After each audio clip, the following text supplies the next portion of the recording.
What's going on, my good people? Mike Hidalgo here. Thank you for joining me on another FCP Euro DIY. Today we are working on a 2020 BMW 330i.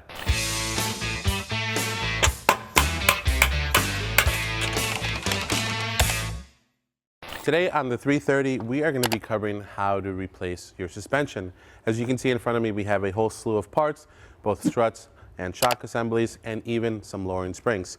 For the focus of today's video, we're going to be focusing strictly on the front end of the car, meaning the struts, the strut mounts, the bellows, the bump stops, and some hardware, as well as the front H&R lowering springs. Typically, strut assemblies can last anywhere from 60 to 100,000 miles. That's not to say that they can't prematurely wear out quicker than that and or potentially last longer. It really depends on the kind of roads that your car sees and the kind of driving that you do.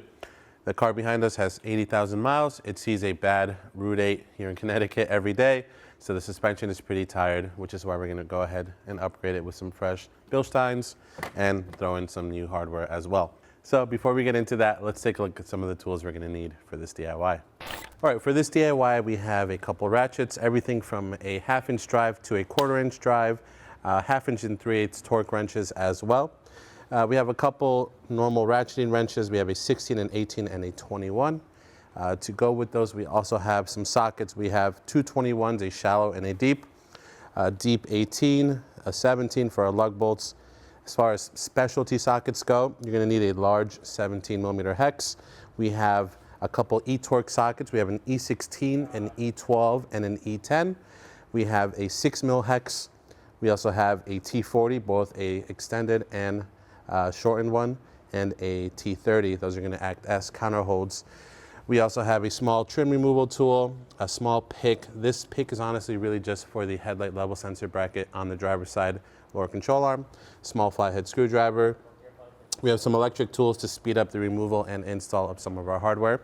Very important to have is this pass-through socket set. This is 7466. It's going to help you assemble your strut assembly and disassemble the old one if you are going to be saving the springs and transferring those over.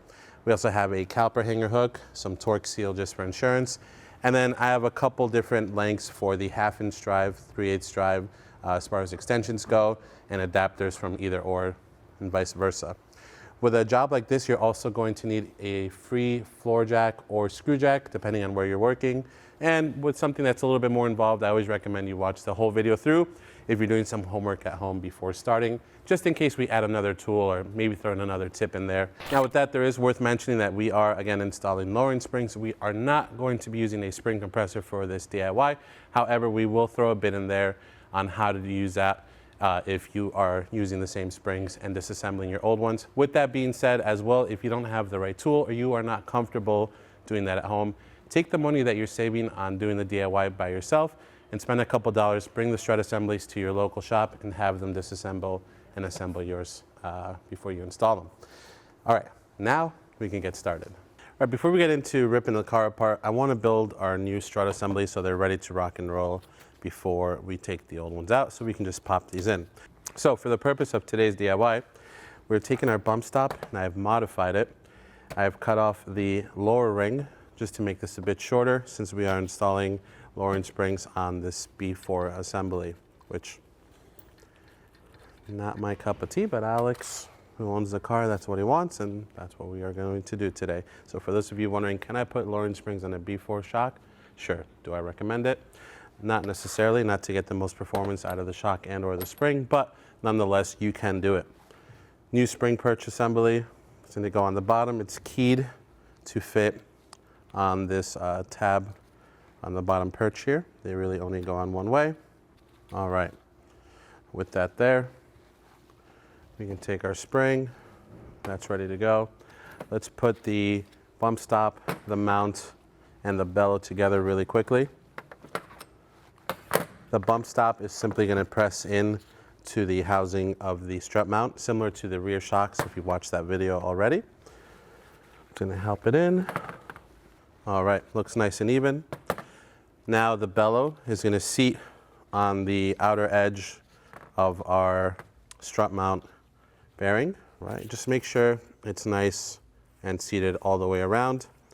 And you'll also notice that there is a stop built into the bellow, and that's going to be where the top of the coil spring butts up. just like the bottom has one on the bottom perch. So let's get that coil spring in. Again, H&R riding right side up. And we'll drop our assembly here.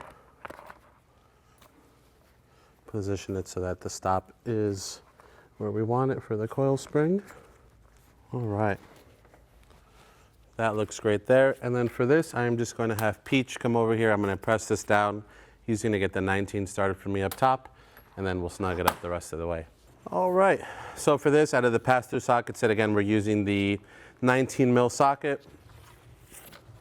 And then for our counter hold, we're going to use one of the hex bits. This is going to be the 6 mil hex. Torque spec on these, again, it's kind of hard to torque these down. You can double check it once it's in the car. It's only 71 Newton meters. It's not a whole lot. So once you get the nut bottomed out nice and tight, I usually call that good. You don't need to go much more than that. Just make sure your hex bit's all the way in. I'm going to let that rest against the table. That'll be our counter hold, so we're not spinning the shaft inside of the strut body. All right. All right, with that, our strut assemblies are built. Now let's head over to the car. We'll keep going. All right, we are going to start by removing the 5 17mm lug bolts that hold our wheel on. And then for this last one, I'm just going to brace the wheel so it doesn't fall. You know, even though we offer the wheel hangers, I just never remember to use them. I think I like to struggle. Okay, this has a spacer on it, so it's probably going to fall or stay with the wheel. Either or. Okay. All right. Next on our laundry list are 2 important things. One, we want to make sure that we can actually get the axle bolt loose. If we can't get that loose, then this whole job is null because this is an all-wheel drive vehicle. On top of that, we want to make sure that the 6 mil hex for the set screw will also come off. These brakes are brand new. We did them about a week ago, so I know that will come off. So first, we're going to take our flathead screwdriver, jam it into the vane of the rotors in between our caliper, and that's going to be part of our counter hold along with a lug bolt. So let's do that now. Lug bolt's going in. Flathead screwdriver, just shoving it in the vane of the rotor, and it's going to hold the whole assembly from moving. And now we're going to take our 17 mil hex and blast that baby free. Make sure it's seated all the way in. And then this is garbage. They are only one-time use. With that, I would recommend that you crack free the 6 mil hex. I'll do it now, even though I know this one specifically will come out because it's a freshie, but it's good practice. You don't have to remove it all the way until you're ready to take the disc off, but it's a good idea to free it up. And with that, you can pull this lug bolt out. You can pull our flathead screwdriver out.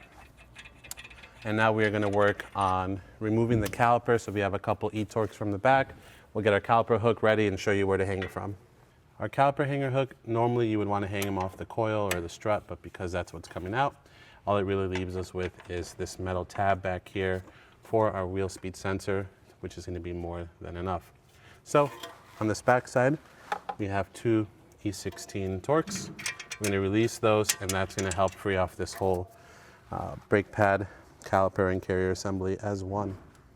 All right, and now we can hang this caliper off to the side. I just like to use one of the holes for where the brackets bolts go through, but wherever you can hook it onto is fine as long as there is no tension on the soft line. Now we have our caliper off to the side. We can get that 6 mil hex bit, or that 6 mil hex the rest of the way off, and set this brake and set screw to the side. All right, now that we have the brake disc and caliper out of the way, we have a couple things to undo underneath. Our axle is already free, so that's good. We also have our wheel speed sensor, which we are going to unbolt from the back of the spindle.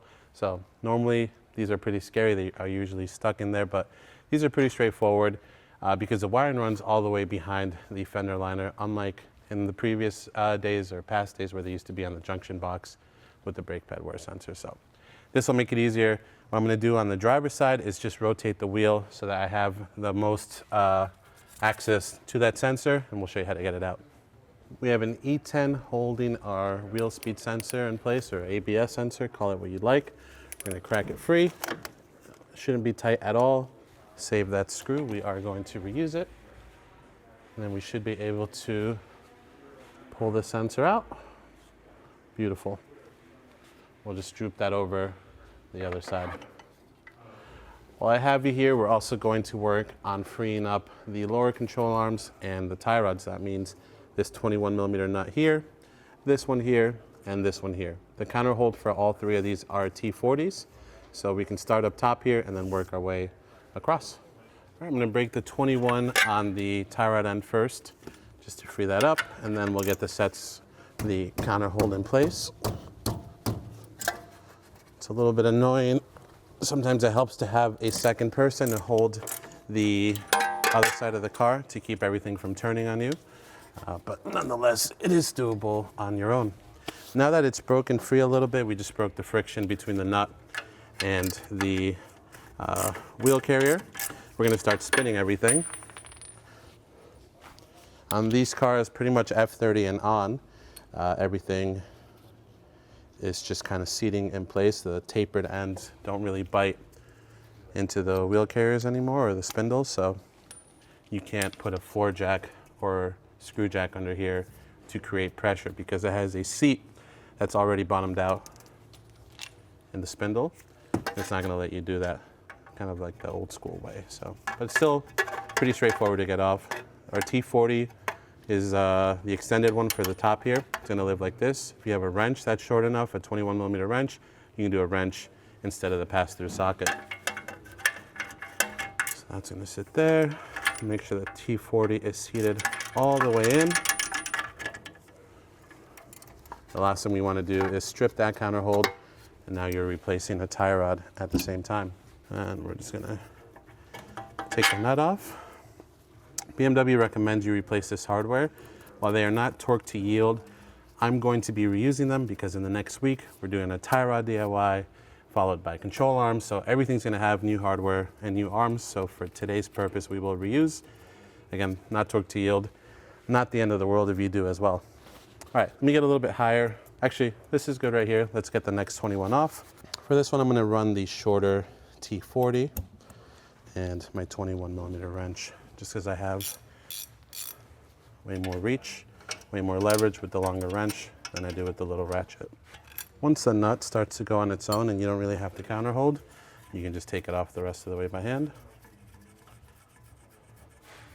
And you can see we have a ton of galvanic corrosion in these threads, which is not ideal. It's falling down from up here, so hopefully this arm is not stuck in here because that can happen. Oh. Don't say that. I'm going to thread this nut back on and just give it a couple love taps. I'm going to make it flush with the end of the stud, so I'm not bending the nut or the threads on the ball joint, and just see what we can get here. So something we are noticing with these cars, this is a 2020, not that old of a car, low mileage, is that while these tapered ends have a seat that just sit in the wheel spindle, they're not kind of press fit like the old, something you would see on an E90, E46, E36. There's no way of putting pressure on this to keep the tapered end from spinning. They just kind of live in there, which is why they have big counter holds. We are seeing though that a lot of them are getting seized into the wheel spindle just due to corrosion. You have a steel part with an aluminum part, you have some water, maybe some road salt depending on where you live, and it makes a recipe for disaster. We had the same problem on the off-camera side. I had to take the whole spindle off, which is part of the DIY, with this control arm on the driver's side, and air hammer it out for about 4 minutes. Luckily this one's coming out a little bit. The problem is I'm damaging the area where our T40 lives. So something to keep in mind when you're doing the struts, you may want to consider control arms at the same time you're already halfway there. Another thing to consider too is when you're reassembling everything, if you do run into this problem and you have the ability to save it, something like a very, just the thought of it, small amount of grease on just a tapered end may save you for the next time you come in here. So just keep in mind that while these are known to come out very easily, as these cars start to age, things like this can happen. Maybe this is a new B8 pinch bolt. You let me know in the comments if you've had the same problem. And you can already start to see everything that was holding up that tapered end inside. For this last one, I'm going to throw the tie rod back in loosely, just so I'm not spinning everything all the way, and I have a little bit of support from it. Okay, that's enough. Again, 21mm wrench. For the rearward one on the passenger side, I just turned the wheel all the way left. That way I'm not fighting everything, and I have way more room to wrench in. Oh yeah, there we go, baby. All right, this one, the short T40 counterhold, is gonna be our friend. That's all the corrosion, powder, juices, if you will, dried up juices.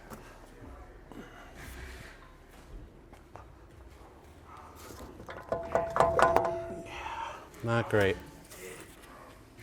So here's the deal, my good people. This is not ideal, and if we're running into this on a 4-year-old car with 70,000 miles, there's a good chance you will be too by the time you're actually needing front struts on your car.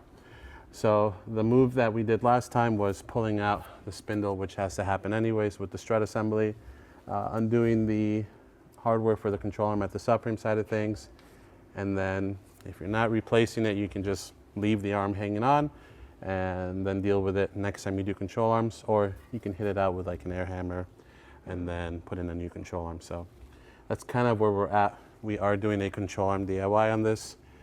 So either way, I need to get this off. So for now, what we're gonna do is ignore this, pretend that we got it loose, and then we'll undo it from the subframe. But for now, let's get the last bit of hardware off. We have an end link to undo still, and we could do the pinch bolt now for the strut assembly. You can do it now here or on the table, it doesn't matter, and then go from there. 16mm wrench or socket for the end link. What I'm gonna do is just break the tension free first, and then we'll go in with our counterhold. That's all we need there.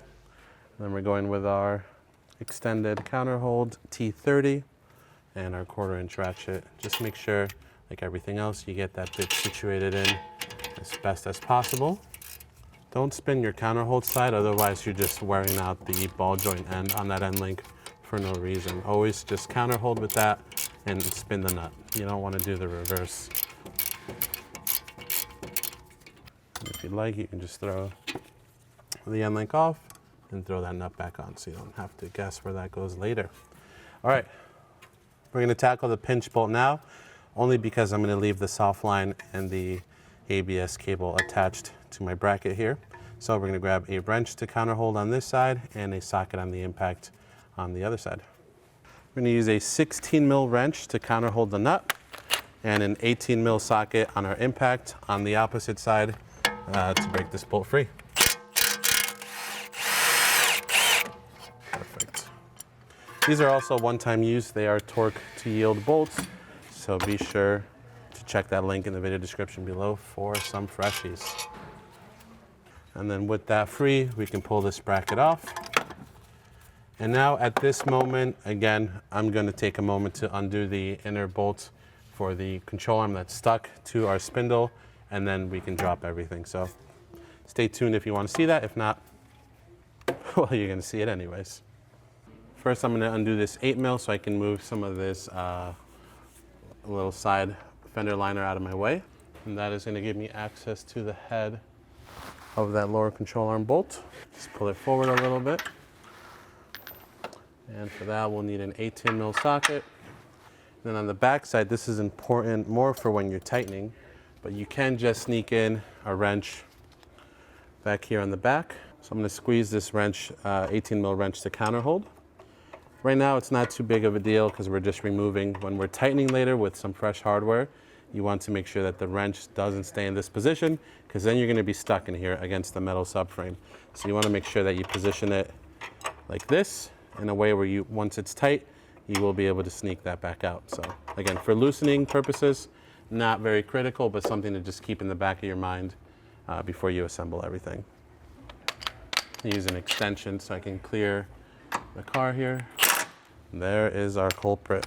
All right, that arm is free. Again, simulating that it had come out of here, which obviously you saw it did not. So not ideal, as this hardware is one-time use, but not the end of the world either. Now with everything freed from our spindle, we're gonna head up top into the engine bay. We have 4 E-torques that hold the strut mount to the strut tower. We're gonna grab this with one arm as we undo those 4 and drop everything and go from there. We have a cover here on our strut tower to remove. There's a little lock and unlock symbol. It's just a 1/4 turn bit. Once you loosen that baby up, this one's already on the loose, which is great.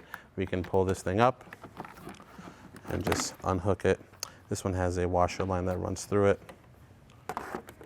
Then we have a couple expanding rivets, 4 in total, that hold this weather stripping to the top of our strut tower. So let's get those out of the way. And then that is going to expose our 4 E-torques. You'll also notice the pins coming through the top here. Those help align the strut mount.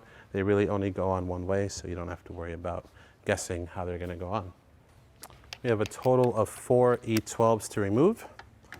And these are also one-time use. They are torque to yield. All right, and with this last one, I'm going to grab the whole strut spindle assembly with one arm and then undo the bolts so it doesn't just drop on the ground. I'm just going to lower this down carefully. And the control arm actually fell off, the one that was also seized in here, which is great. It's helpful because this is how it should come out.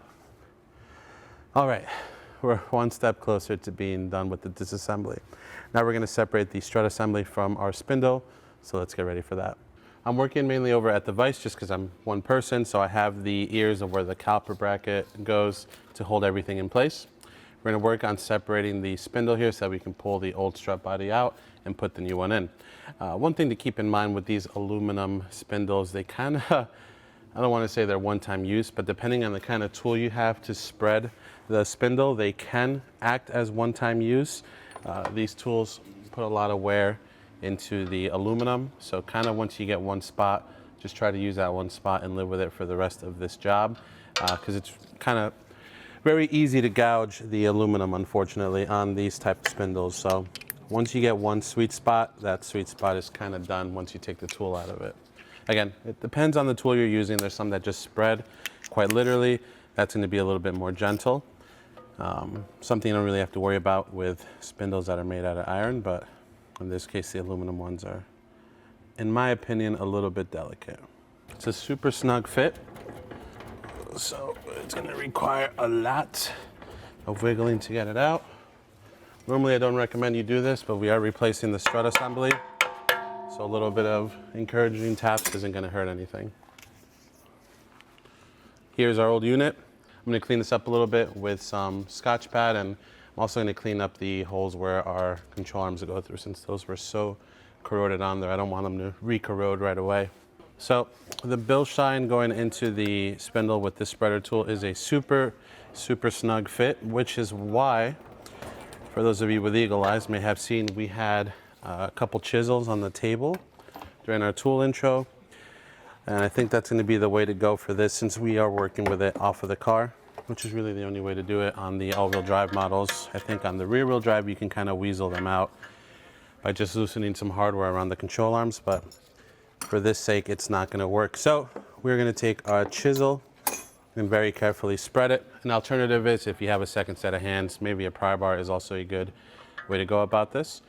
We don't want to go in too far where we're going to block the body of the strut assembly, but we don't want to leave it out too far where we're not going to do any spreading either. So just try to carefully do this. And again, you don't want to go to the point where you're going to snap the spindle either, so just be careful. So now with the chisel in here, hopefully this has spread out open enough. Again, we have an alignment dowel on the back of the strut assembly. Use a little bit of dielectric grease to help us here, because there's really not much more spreading I can do in this knuckle before I risk breaking it. Obviously our tool was not enough, and these Bilstein units are beefy to the point where they are a very snug fit. Oh yeah. Did you measure the diameter of the one that came out? No, just need a little bit of love. A little bit of grease did the trick. Now we're going to gently work our chisel out, and she will be pinched enough in there to not go anywhere. So with that, we are ready to throw it back in the car. We're going to grab our new hardware for our strut top mount. We're going to align these 2 dowels in the strut tower, get that in place, and then we'll go from there. All right, we're going to feed this baby in from down below. Again, working on lining up the dowels in the strut tower, and then we can get some hardware started here. Second set of hands is not the worst idea when doing this, just because it's a little bit of a heavy assembly. All right, torque spec for these is 28 Newton meters plus 90 degrees. So let's get the torque wrench ready and our E12 socket. I'm gonna do the initial 28 on all four first. The nice thing about these dowels, even though it's a little annoying, is you nail the bolt holes every time. All right, let's do 90. Or a quarter turn. If you're unsure, just use a paint pen to mark your hardware and then go until you get a quarter turn in. Beautiful. I'm gonna hit it with the insurance plan, and then we'll get our seal back in place with our expanding rivets, and we will be done underneath the hood at least for today's DIY. Back keys into that, very simple. This little guy clips into the top of the strut tower. 4 expanding rivets.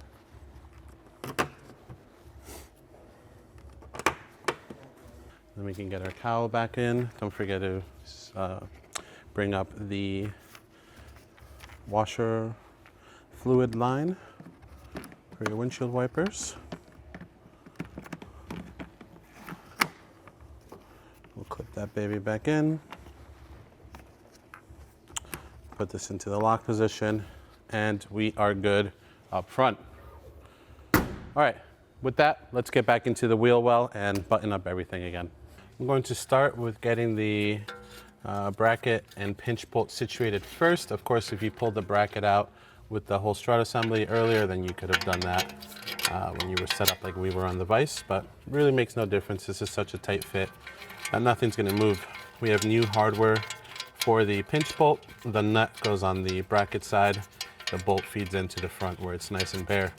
I'm gonna snug this baby up by hand. We're gonna use our 16 millimeter wrench to counter hold on the backside here for the nut. Torque spec for this bolt is going to be 60 Newton meters plus 180 degrees. So in the theme here of torque to yield stuff, we're gonna continue with this one next. So let me get an extension on here just for the type of ratchet I'm using. 18 mil socket. Then again, being mindful to counter hold the 16 millimeter nut on the other side. I'm just gonna do a little Sharpie mark so I can keep track of once I've done my 180 degree rotation. Again, making sure that that 16 in the back is not turning. I'm just throwing the tie rod in so that it helps keep everything aligned here. You could do this again after, but I just don't want to have to come back to it. So I'm gonna take care of it now, and it's all snugged up. Perfect. A little insurance. All right, now let's continue buttoning up the underneath of the car. All right, we're gonna get our control arms situated here now. So I'm gonna start with this inner one that feeds in down. This is really the only one that's gonna kind of fight you and the axle. So you kind of gotta squeeze your axle out of the way. Just gonna get the nut started on it so it doesn't slip back out. Again, new hardware will be going on with entirely new control arms. That is for a separate DIY, so I'm not gonna be using them for this one. But BMW does recommend it, even though they are not torque to yield, to replace them after every use. All right, with that one started, let's get this back one started as well. And normally this wouldn't be this loose. You saw as we had to remove the whole control arm because it was seized into the spindle. So normally the arm would be probably right about here. You just fight the bushing a little bit to get it back on. All right, let's start snugging these two down. If we have too much trouble holding things in place or it's moving too much around on us, then we can throw the tie rod in quickly and get that situated. So 21 mil nut. Just gonna see how far I can get this nut snugged up before I have to counter hold. Not very far. Understandable. I have my T40 counter hold in place. I'm just using the 21mm wrench to snug it up, and then we will torque it down. And just based on how much this is moving, I can already tell we're gonna want the tie rod in. So we're just gonna pop that baby in quickly, and then get that nut up there. Now that that's snugged up, we don't have to counter hold. We're gonna switch to the 21mm socket on our torque wrench and snug that baby down. This 21 gets torqued down to 175 Newton meters, again 175. I'm just gonna let this thing go full lock. And there we go. We will mark it. And this leaves us in a great position to tighten down the rearward arm next. All right, with that one snugged up a little bit as well, we're gonna go in with the shallow 21 and same 175 Newton meter torque spec. There we go. Again, if you have another person to hold the other wheel or the other side while you're doing this, does not hurt either, but you can manage. All right, let's get the tie rod situated next. For this one, we're going with the pass-through socket set and the deep extended T40. So we can clear our dust shield and everything else, and we'll counter hold like so. The tie rod end has a different torque spec. This 21 gets tightened down to 165 Newton meters. And if you haven't noticed already, but the torque wrench having a flex head for a lot of these ratchets and torque wrenches makes it super helpful, especially in these little tight to work spaces. So we're gonna go with the flex head torque wrench once more. Set this to 165, 21mm socket, and we'll get this baby snugged up. There we go. This little aluminum backing plate bends right back. If you notice that it's touching the disc, if you've bent it too much when you're doing this, just literally bend it right back. All right, we're gonna situate our axle next, and then we'll take care of the wheel speed sensor. So for that, I like to make sure that this is sitting in the housing as best as possible. You wanna make sure that the ends of the splined faces of the axle and the wheel bearing made up nicely. Usually straightening out the wheel helps a lot. So I'm gonna straighten that out, and then we'll make sure these sit nice and flush. So right now I'm just working on lining up the axle, making sure that it's sitting correctly on the backside of our hub assembly. And you can always push the axle towards you and rotate the hub end to make sure it's actually engaging.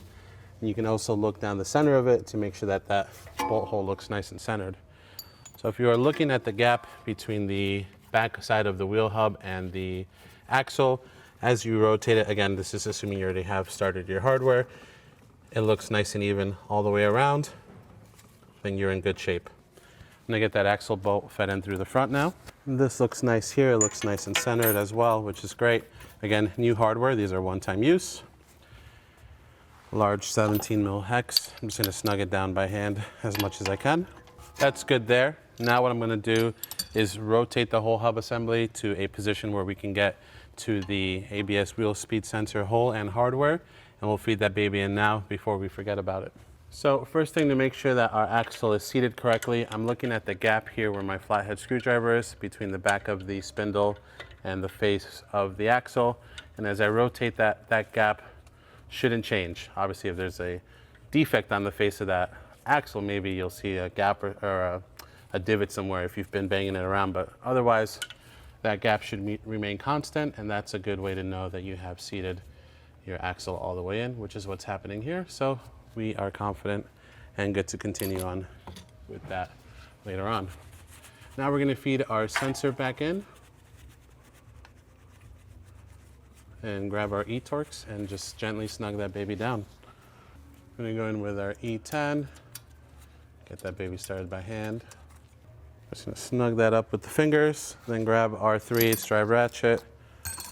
I have a 6-inch extension on that, just so I'm not working between the tie rod end and the control arms.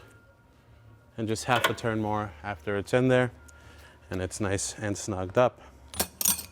Okay, at this point we have our control arm, lower, rearward, upper, forward, tie rod buttoned up. We have our ABS wheel speed sensor buttoned up.